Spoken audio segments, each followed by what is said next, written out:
quelques heures de la commémoration du 58e anniversaire de l'indépendance, certains commerçants font de bonnes affaires.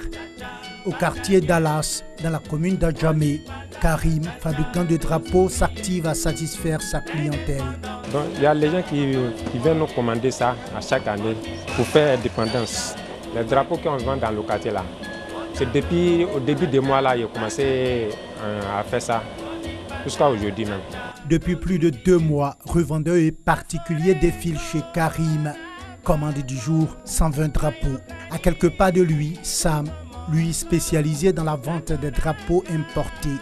Avant l'indépendance, on ne peut pas l'indépendance. On s'en va chercher les drapeaux, on garde. Ça, il y a longtemps, il y a cherché ça et là. C'est à cause du mois de l'indépendance là. Donc, quand on s'en va chercher, parce que les marchandises font 2 mois avant que ça vienne.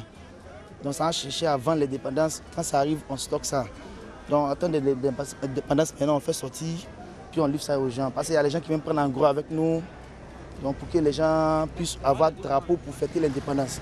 Pour les clients, c'est un honneur de se procurer le drapeau de leur pays. Bon, comme on le dit, c'est pour la fête de l'indépendance du 7 août. Donc, j'en profite pour me faire plaisir et puis montrer un peu mon patriotisme, voilà, à la nation ivoirienne. Comme Karim et Sam, de nombreux jeunes vivent de la vente de drapeaux, surtout lors des commémorations de la fête de l'indépendance de la Côte d'Ivoire.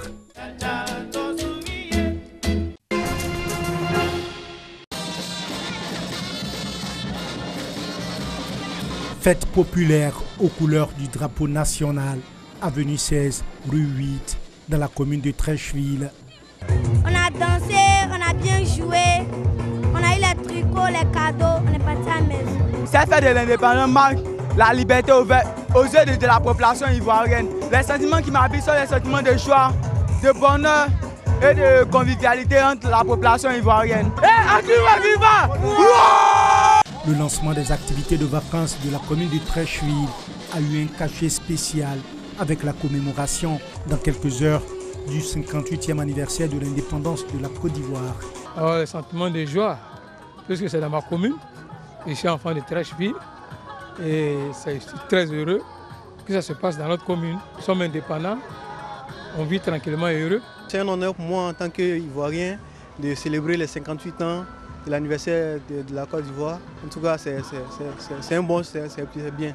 De plus, la commune de Trècheville abritera cette année la célébration officielle de la fête de l'indépendance. La dernière fois que la cité Nzassa de Trècheville a accueilli les festivités de l'indépendance, c'était sous la période oufouissienne. C'était en 1974. 44 ans après, cette terre de la diversité culturelle, nous appelons nos populations à se mobiliser et à offrir leur hospitalité légendaire aux autres populations de la Côte d'Ivoire qui vont déferler le 7 août sur le boulevard Giscard d'Estaing. Lancées ce samedi, les activités de vacances dans la commune de Trècheville seront ponctuées par des compétitions sportives et culturelles. Elles sont 6 000 femmes de la communauté catholique mère du divin amour à être évangélisées. Femme, lève-toi et prends ton destin en main, les mots pour les galvaniser afin qu'elles prennent une part active à l'œuvre de Dieu, mais aussi qu'elles soient de véritables vecteurs de développement social et économique de la Côte d'Ivoire.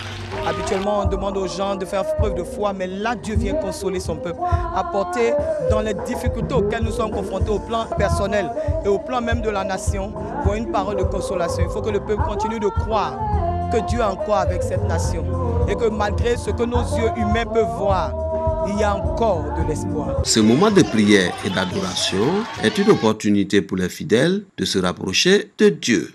Ce n'est pas parce qu'on parle de femmes, on parle de la parole de Dieu. Et je suis venu ici pour voir l'agrandissement de ma foi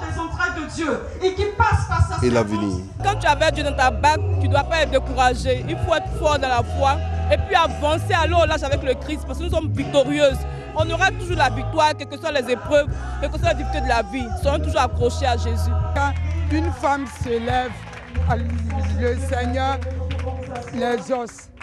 Donc nous, en tout cas, il nous a donné cette force-là d'avoir confiance en nous et de nous lever afin que ensemble nous puissions élever nos voix vers le Seigneur. Le monde a besoin des femmes et c'est les femmes qui sont devant de toutes choses.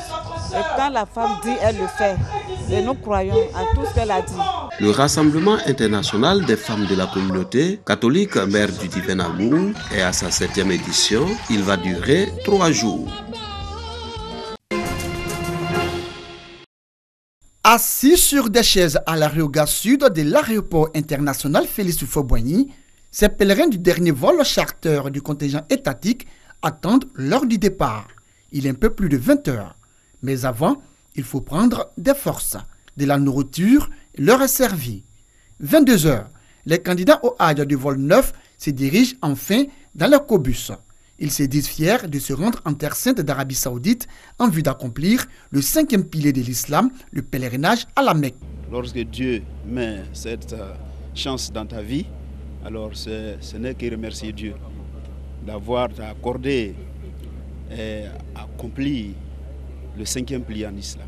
Je suis très heureux. Je vais prier pour la Côte d'Ivoire. La paix, la paix, la paix. On ne veut plus de guerre. Une fois sur le tarmac, les plus âgés et les non-voyants sont soutenus par d'autres pèlerins et des encadreurs religieux.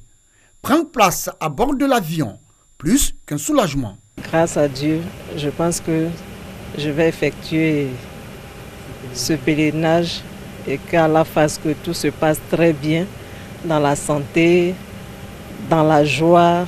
Avant leur départ pour la ville de Médine, première escale du pèlerinage à la Mecque du contingent étatique, les futurs candidats au Hajj ont reçu la visite du ministre de l'Intérieur et de la Sécurité. Il était important pour nous de venir porter le message de félicitations à l'ensemble des pèlerins, à tous ceux qui se sont portés candidats pour aller prier, pour aller adorer leur Seigneur.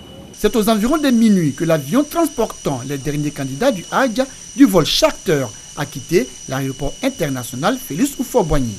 Occasion pour le commissariat du Hajj et la direction générale des cultes de rassurer les 500 autres pèlerins. Ils pourront se rendre en Arabie Saoudite pour accomplir leur acte de foi dans des vols réguliers dans la période du 6 au 8 août. Elles étaient au moins 40, ces fédérations sportives qui ont rencontré le nouveau ministre des Sports dans Haut-Paulin. Après les civilités, le président de la conférence des présidents de fédérations sportives, Soumaoro Mamadou, en a profité pour faire cas des problèmes financiers, administratifs et matériels dont souffrent les fédérations sportives en Côte d'Ivoire.